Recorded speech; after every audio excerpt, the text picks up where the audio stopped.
And welcome to another video on doing stuff and filming it. Now, we're going to be doing TV licensing content again.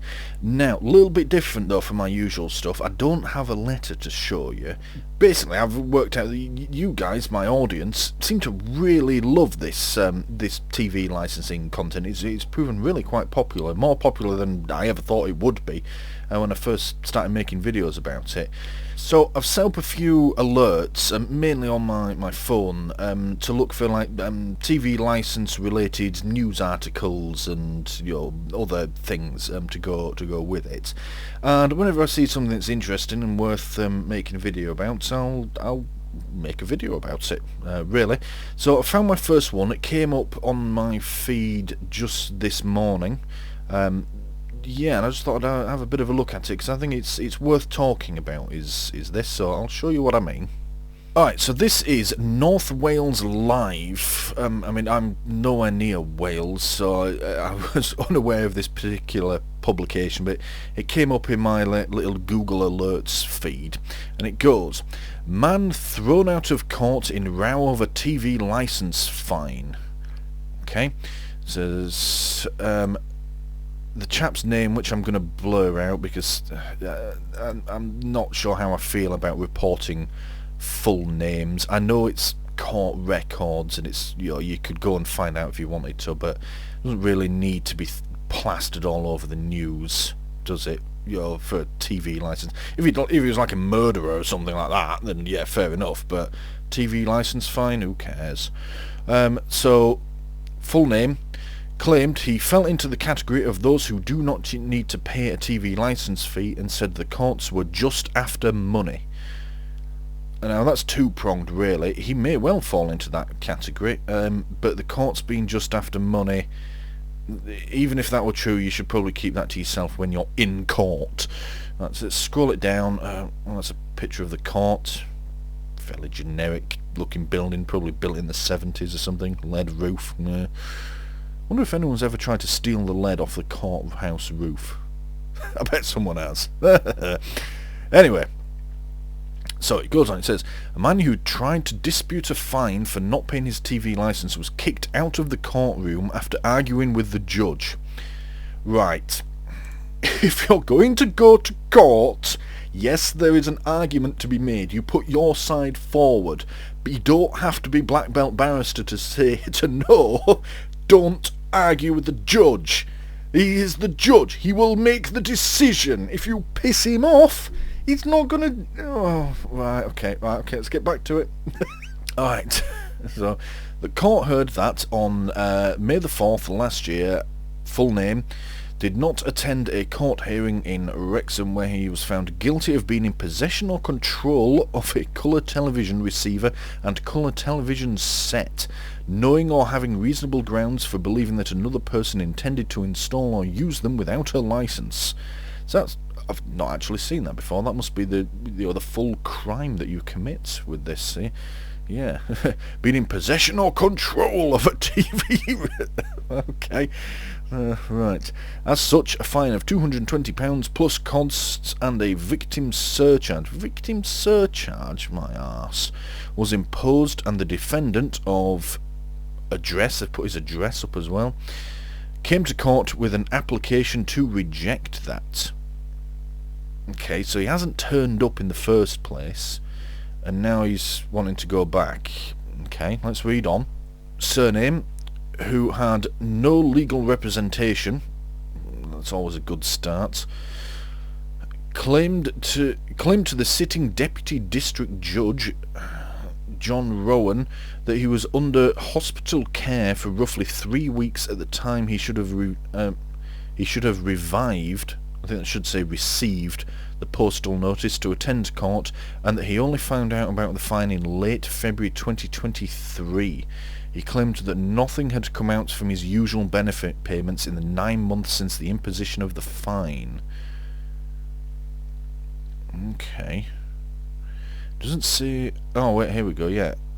On the 4th of May last year... Right, and he was in hospital for 3 weeks.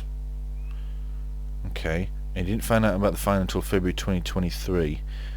I'm inclined not to believe him. So, okay, let's say he lives alone. He was in hospital for 3 weeks, so his post just piled up. When he got back, though, surely the first thing you do is pick up the post and read it, and then you've gone, oh, fuck, was I meant to be in court last week? And then you would do something about it then. Him only finding out about any of this in the following February, yeah, I'm inclined not to believe you there, mate. Why have you left it so late? Yeah, anyway, let's carry on. So it goes and it says, Judge Rowan told the defendant that he would have to swear under oath that he didn't get the letter and he was unaware of the court date in question. The hearing soon after descended into disorder as the defendant got into a heated exchange with the judge about why he shouldn't need to pay the fine. Okay, let's just carry on for now then.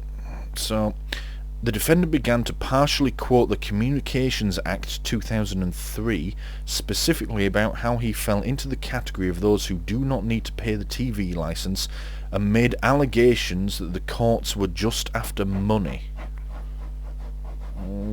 Okay. As the judge attempted to calm Sumner down, voices were raised higher, and he was eventually ordered to leave the courtroom with his application rejected. Okay. As he made his way to the door, the 55-year-old could be heard stating, "fucking joke," to the anger of the judge, who demanded that the defendant is brought back into court. The security team did not get the message to stop Sumner at the main exit, and he left the building. Alright, so from that, here's what I take from this. So it sounds like the judge was almost trying to help him out and go, okay, so if what you say is true, you need to swear under oath that you didn't get it. And I can only imagine that the next stage was to grant an appeal or another hearing, let him put his side forward. You know, maybe the guy turned up to court with evidence that he had been in hospital and he'd missed all this. Maybe everything is true, in which case, fair enough, that's perfectly reasonable. You know, you couldn't attend, you were in hospital, or you didn't get the notice because you were in hospital. I don't believe that, but let's just assume it is true and the judge did believe him. But then it goes. It soon descended into disorder as the defendant got into a heated exchange with the judge. Why? Why would you do that? It honestly sounds like the judge was trying to help him out, because I've heard they do tend to go easy on people that they're not solicitors or barristers. You know, they're representing themselves because they don't know what they're doing. So they tend to go, you know, give them a bit more leeway than they would a professional, for example. Yes, then just started arguing. The guy probably thought they could just turn up, wave some medical documents around, and then the judge would go, "Oh well, we'll just delete the entire fine." And no, what was more likely was the judge was going to order another hearing, let him put his side across, and the guy just didn't want to cooperate with that. He wanted it to all go away there and then. Then he just started shouting and bawling. I know the sort. I've worked in customer service long enough. You know, people, as soon as they realise they're not getting what they wanted, they just start just talking and shouting over you, and they just will not back down until they get what they want. And then eventually it turns into anger and aggression. Yeah, I know the sort. So, yeah, anyway, so then he started to partially quote the Communications Act. It doesn't say which bit, but yeah, whatever, it was probably the wrong bit. So, and the judge was probably telling him to just stop talking, and of course the guy just couldn't back down. Yeah, 55-year-old, yeah, and he's just saying "fucking joke." Well, that's gonna go well for your appeal then, isn't it? Yeah, and the judge demanded he be brought back into the court. Yeah, he was probably going to send him to jail. So I believe that's called contempt of court. So the fact that security didn't stop him, he got away there. Anyway, let's carry on. So, according to the TV licensing website, this is just what people could be prosecuted if they found to have been watching, recording, or downloading programs illegally. That's a bit vague there. If you're going to copy and paste, at least do the whole thing, guys. Maximum penalty is set at £1,000 fine, excluding Guernsey, in addition to any illegal costs and/or compensation ordered by the courts. This applies to a traditional TV as well as computer, laptop, phone, tablet, games console or digital box. License is needed if you watch or record TV on any channel via any TV service, watch live on streaming services, use BBC iPlayer. That's a bit vague, but whatever. I don't expect them to get it right. Oh, that's the end of the article when they're just into... So, yeah, sounds like a chap. There's a lot missing from that story. How did he end up in court in the first place? TV licensing can't and won't even try to take you to court without some sort of evidence. So I get the feeling, I'm going to sneeze. Oh dear me. Oh dear me. I think I'm dying of plague. Anyway, I get the feeling he's had a visit, because they can't just convict you off letters or whatever. So he's had a visit. He's talked to them. Probably started shouting and bawling at them or something like that. They've got the evidence that they need, or maybe they caught him red-handed. Who knows? For whatever, somehow they've got evidence that he was doing this, and they've decided to take him to court because, well, he is breaking the law. So, and for whatever reason, he hasn't turned up to the hearing. So he hasn't been there to defend himself, so they just found him guilty in his absence and issued a fine. That's what happens when you do that. Now, whether or not he was in hospital or not, personally, I don't believe that story, but clearly the judge was willing to accept it. Maybe he had some other evidence. Fine, okay, you know, if there's a reasonable explanation for it, then they're going to take that into account.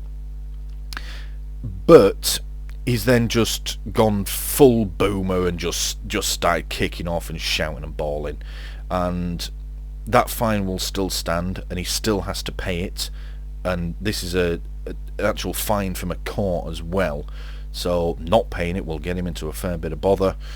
And it doesn't say what the judge did after that. He will have wanted him to bring him back into court, probably to issue a further penalty. Whether or not the judge has just let it go, or whether or not he's issued something in his absence, who knows.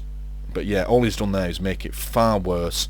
He has absolutely no chance of appealing that now, obviously. No one's going to hear his appeal now after he's behaved like that. He's probably sat at home now, you're being angry at the world, watching TV illegally still. And yeah, at some point he's probably going to get a knock on the door from the bailiffs. So, moral of the story is, again, don't talk to TV licensing officers when they come to your door. Don't break the law in the first place. And if you go to court, don't call the judge a fucking joke. It's not gonna go well for you. Alright, we'll call that it. I'm gonna go look, see what else I can find about TV licensing news. I'm sure there's plenty of it. Alright, I'll see you in the next one. Thank you for watching. Thank you for watching this video on doing stuff and filming it. Please don't forget to press the big button here in the middle to subscribe if you haven't already done so. If you liked what you just saw, please click the like button below and leave a comment letting me know what you liked about it. And as always, thank you for watching.